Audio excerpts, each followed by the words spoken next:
Hello everybody.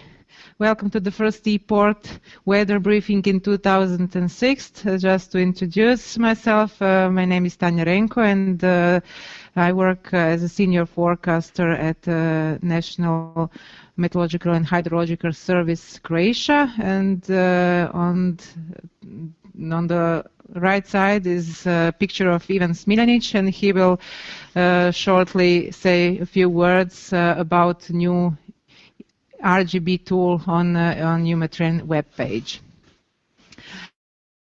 I would just like to say that we have 3 offices in Croatia, and the one that I'm speaking from now is in our capital, Zagreb, over here.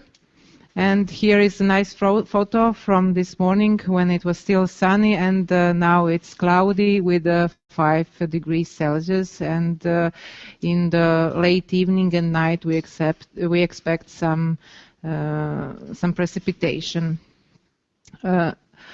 Also, I would like to say that on today's Meteor Alarm webpage already are present warnings for snow, wind, and low temperatures. And the next day, more warnings like this will occur in the Europe region, especially in central and eastern part of Europe. Before I start with the current situation in Europe, I wanted to show you some images from yesterday. It was quite interesting because a shortwave trough was passing over Croatia, and within this shortwave trough we had cold mid-tropospheric air mass arriving over a relatively warm sea, which the sea surface temperatures is like 15-16 degrees. This resulted in steep lapse rates, and there was enough cape around, as you can see from a sounding that was from 00 on 13 January. There was some amount of cape which was quite enough to produce several water spouts in Adriatic coast, and also on several places hail, which is not very big, but there was a quite significant amount of small hail. This is an image where you can see cumulative strokes. Yesterday morning from 7 o'clock local time till 3 o'clock local time, and accumulated number of strokes was greater than 2,000, even near 2,500, which is quite an active winter day. It's not so usual in these parts. And next, it will maybe take some time to load, and I would like to ask you to put yes or give a hand if you can or cannot see this animation. So this is an animation of so-called sandwich product. It's high resolution visible overlaid by enhanced ER, and you can see lots of convection going on in Dalmatia. So just a point in Dalmatia, and also some convection over here. You also saw it on the lightning strokes on image before. And just to clear this, and the water spouts occurred somewhere over here, as well as some hail also in the vicinity, and here in the mainland of Dalmatia. And it was around 9 o'clock in the morning in local time. But I must say that remind you that there is some parallax shift, and these clouds are a little bit shifted in reality for some 2 pixels to southwest. If we take a look on the fields of wind, this is Aladdin, our high resolution model. You can see in the images that are from 03 UTC, 06 UTC, and 09 UTC, that there is present some shift in the wind speed and wind direction, and this produces also vorticity, which is of course necessary for waterspout formation. Here are some nice photos from waterspout near island Murter, and this is hail that was observed on Chiovo yesterday morning. Now I would like you to point your position, country from where you are listening this weather briefing, and maybe you could later give us some local info about upcoming weather. Okay, thank you. Most of you are from central part that will be mostly affected with a cold air outbreak next days, and one participant from Portugal. Today, situation is characterized by west-northwest flow over Central and Southern Europe.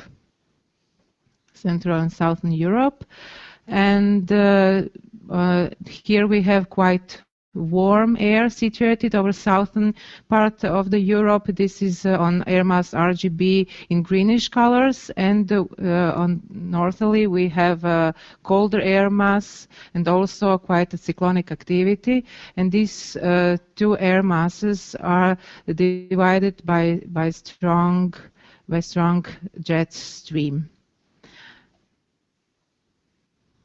So we have cyclonic activity in the north and westerly flow over Central and Southern Europe. And in next 24 hours, a trough connected with the low over North Sea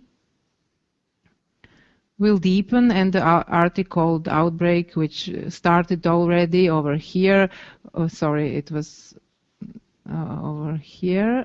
I just wanted to ask even how can I delete all what I'm drawing? Okay, thank you. So it started over Scandinavia and will spread into West and Central Europe. This next animation, it will maybe take time to load, but this animation is showing development for the next 4 days.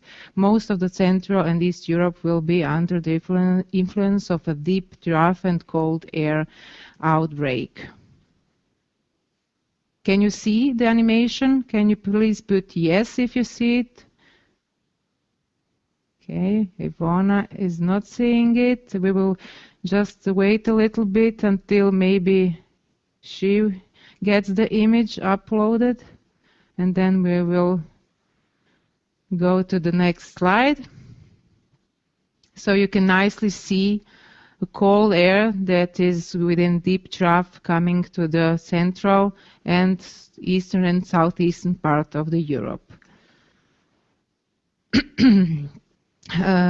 This evening we expect the development of a secondary cyclone in the Genoa Bay, and forecast fields of temperature advection and at 700 hectopascals show very strong cold air advection in Alpine region. And in lee of the Alps we will have strong PVA suggesting cyclogenesis in Genoa Bay. Here you can see this, and with this cyclone, which will move over Italy in Adriatic Sea, tomorrow some heavy rain is expected in parts of Balkan Peninsula over here.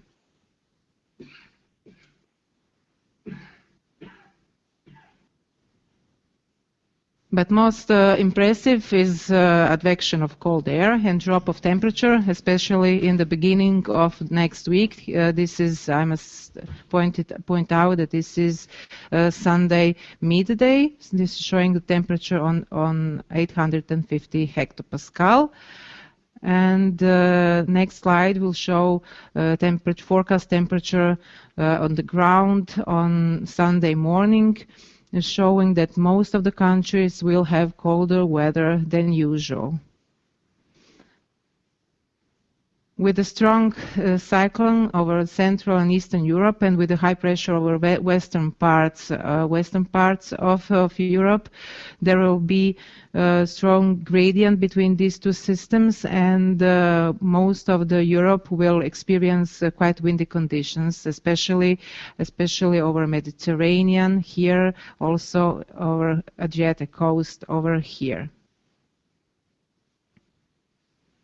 I will show you forecast of the wind on Saturday, 12 UTC, and I will now speak more about this wind, which is Mistral wind, and this is called northerly or northwesterly wind, which is flowing into the Gulf of Lion from southern coast of France.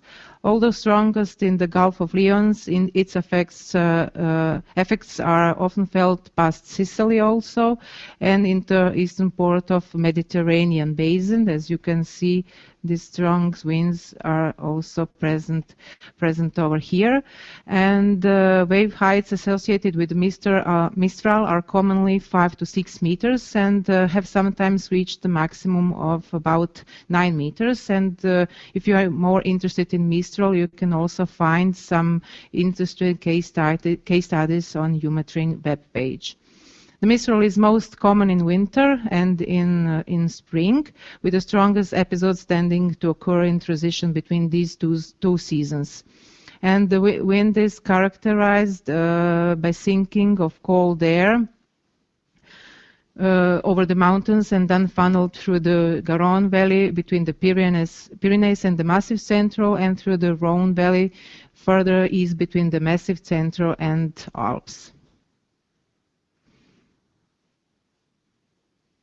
So this is a forecast for waves, direction of the waves and height of the waves for Saturday, and as you can see, quite impressive conditions all over the Mediterranean is expected.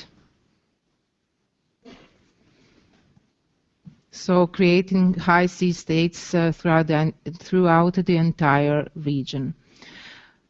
Another strong wind which will occur due to this kind of synoptic situation is Bora wind along Adriatic coast, and Bora wind is characterized with wave breaking. This is a hydraulic jump, while cold air is accelerating on the lee slopes of Dinaric Alps. And on Saturday evening and on Sunday, gusts in Adriatic are expected up to 35 meters per second. Even in some specific location along eastern Adriatic coast, maybe some gusts will be even harder. This is output from our high-resolution Aladdin model, and which has a dynamic adaptation. As you can see, this purple color is associated with the wind gusts that are greater than 30 meters per second. Till now, I have shown you several high-impact weather situations in next days, and for the end, I have left an image with total snow cover expected on 21st of January. And maybe for the first time this winter, a big part of Europe will be covered with snow. Some parts of Balkan Peninsula and Eastern Europe will get more than 1 meter of fresh snow, and also some parts of Alps. And also snow is expected on Apennine Peninsula, and this snow cover could also be a little bit greater than it's shown in the model because of the sea effects on snow. And this is a little bit of graphic version how to show you what this effect is. And so the cold wind is going over the warmer water. We have evaporation, and then the rising air on the Apennines will result in snowfall on the Apennines. And this will be all from me now. Thank you for your attention, and I would like to hear some input if you have about the weather in your countries in next days. Have you thought about it, and if you have any comments. Okay, thank you, Tanya. Very nice presentation. I see applause. Um, I know we have somebody from Portugal, and if I'm not wrong, there is a cyclone approaching Azores, so maybe we can have some comments on that one from Angela, although I see she does not have a microphone. Or you can join us, Angela, yes or no? I see yes, but that means probably that you have some interesting weather, but um, cannot join. If somebody else has some comments on the weather, um, yes, Alex is approaching Azores. This is, as I've heard, unusual situation.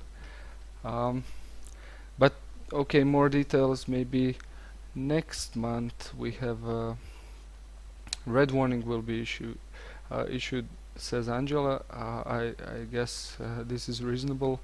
Next month we will have a weather briefing from IPMA from Portugal, and maybe we will hear more about it then.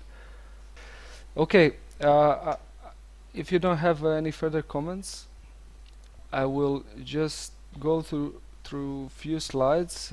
This morning I was looking at the yesterday's situation with the water spouts and the hail that Tanya mentioned in the Dalmatia region of Croatia, and I was comparing the images. I opened Makaida's visualization tool, and I compared the images of the same product from our visualization system and from Makaida's, and I've noticed some differences in these two.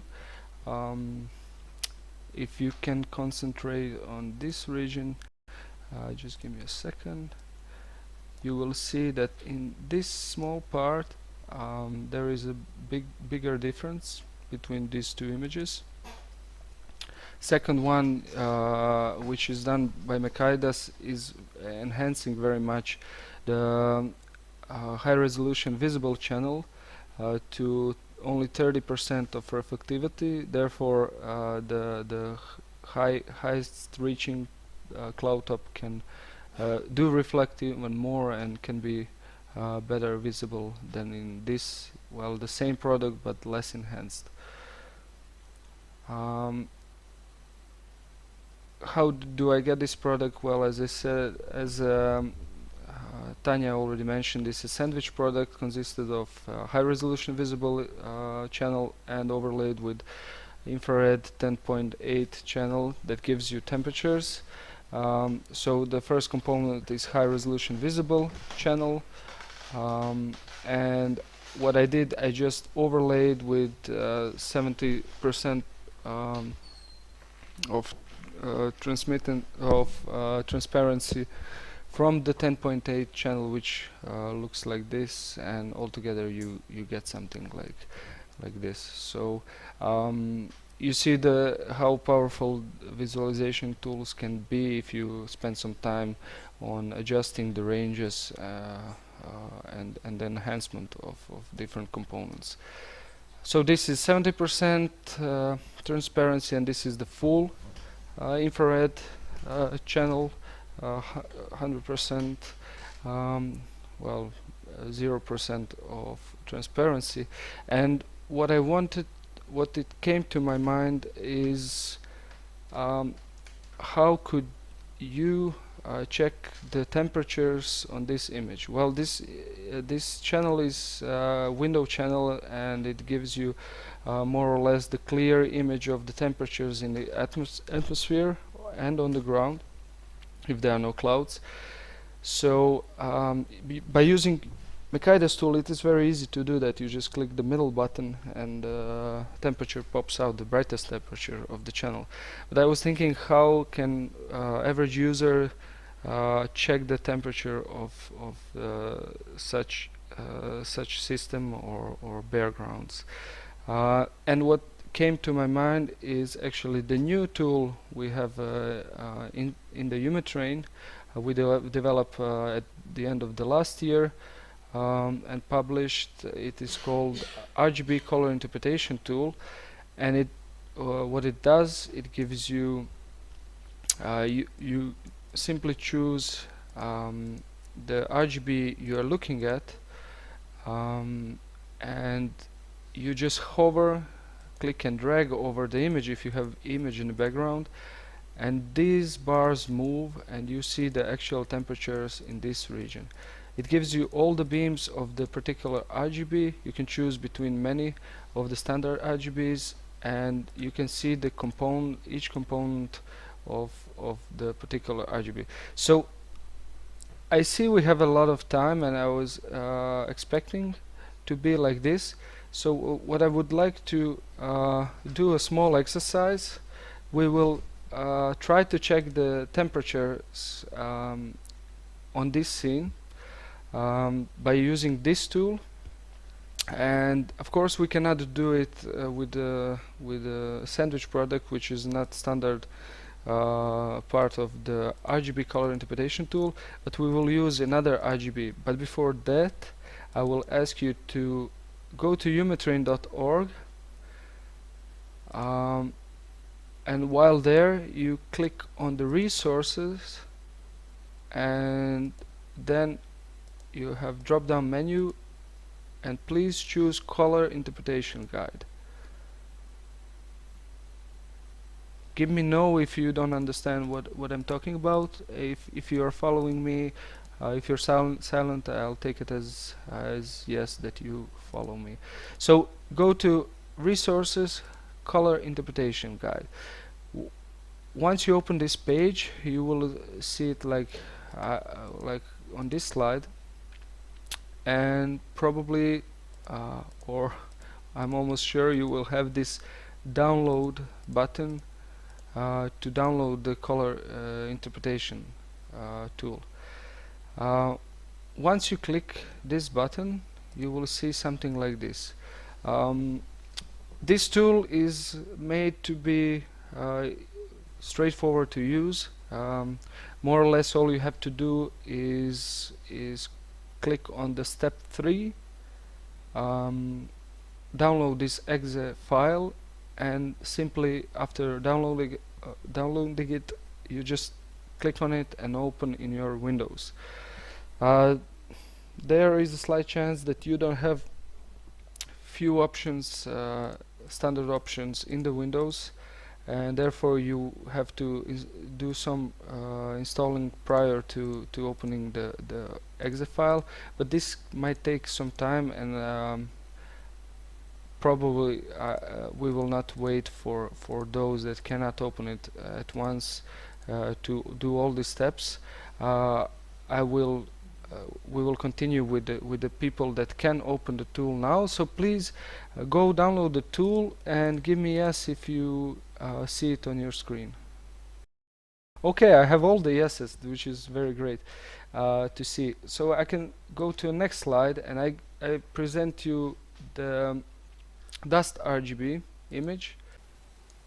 So now in the area where you have air mass RGB, if you click the drop down menu, you can choose the dust RGB in the tool itself, and there you can see in this tool already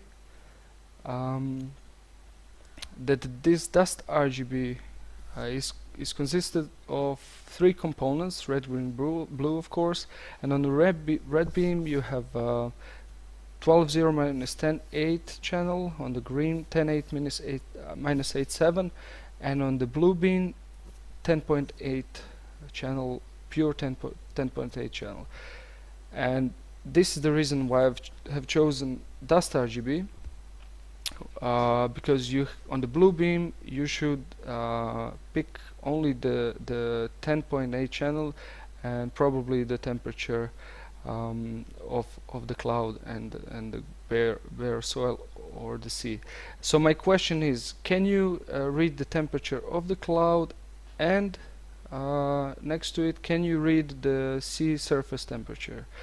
So on this scene, in the dust RGB, high opaque clouds, they do appear in a reddish to orange color, because the 12 minus 10.8 is around 0.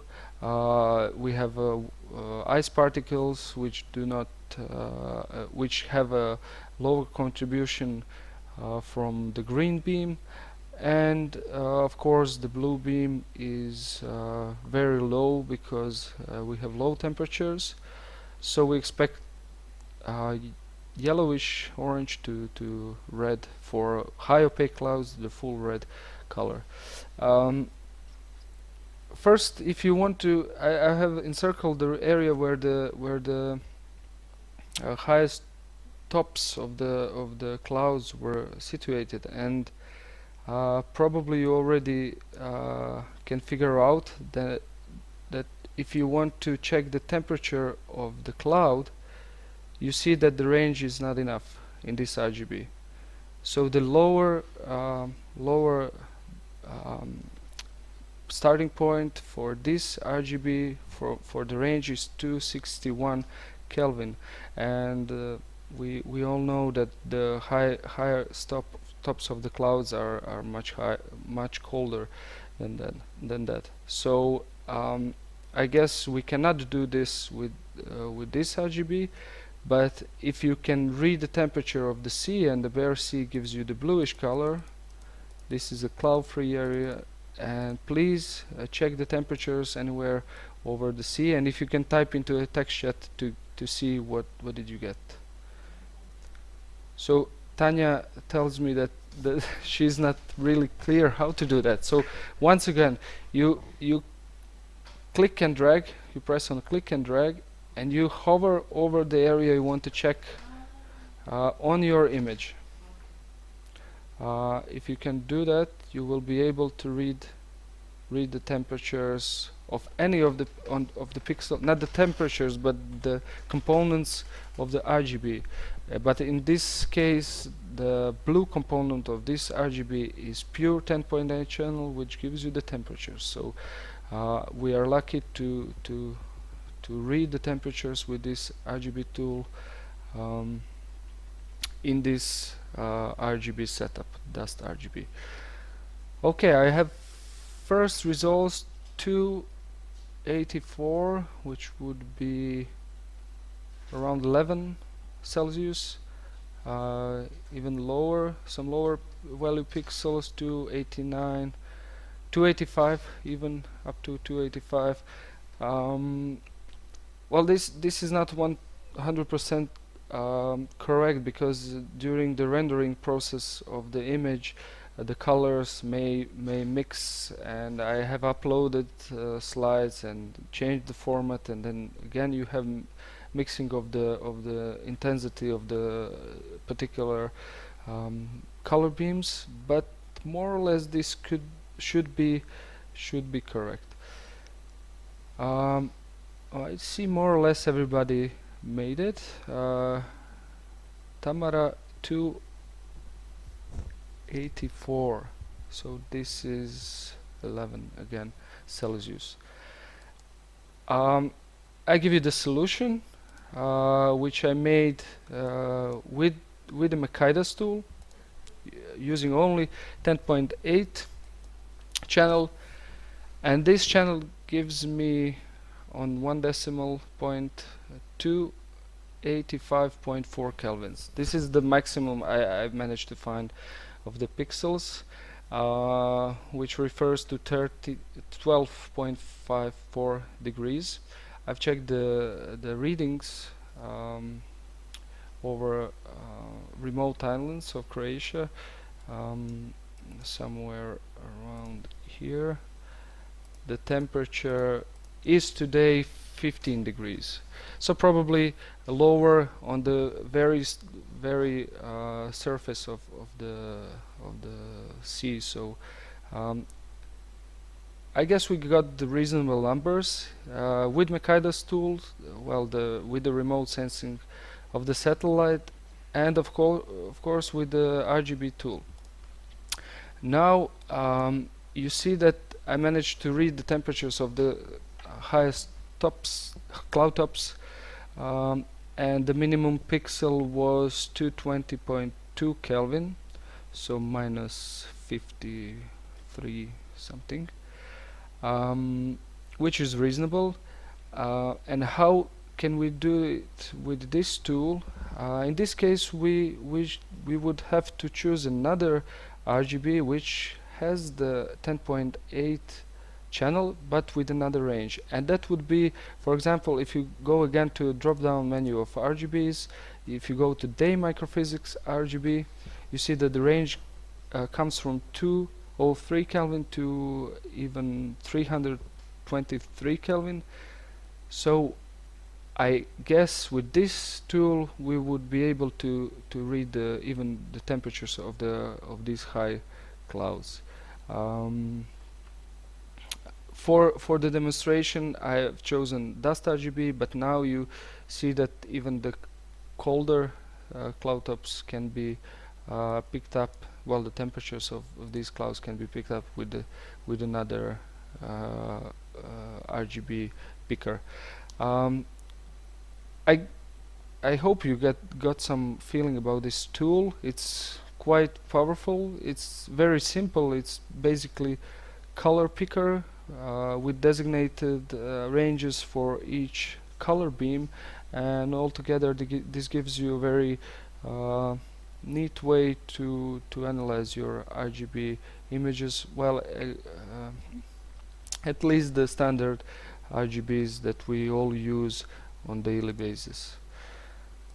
Okay, so thank you for your attention. I hope you had some fun here.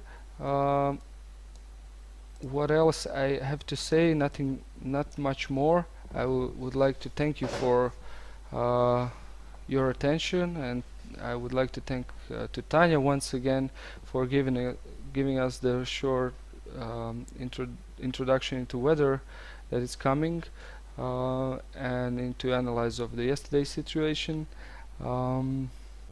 Before I announce again the second weather briefing next month, I have to say that this January we want to run a survey about the weather briefings, and we want to see how are we doing with these weather briefings, how do you feel about them, what are your expectations in the future, or if there are things to change.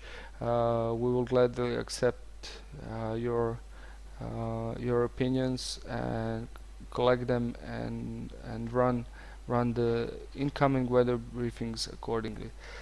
So thank you again, and see you next month on 19 February 13 UTC again, and our hosts will be Portuguese colleagues from IPA. Thank you again. Bye bye.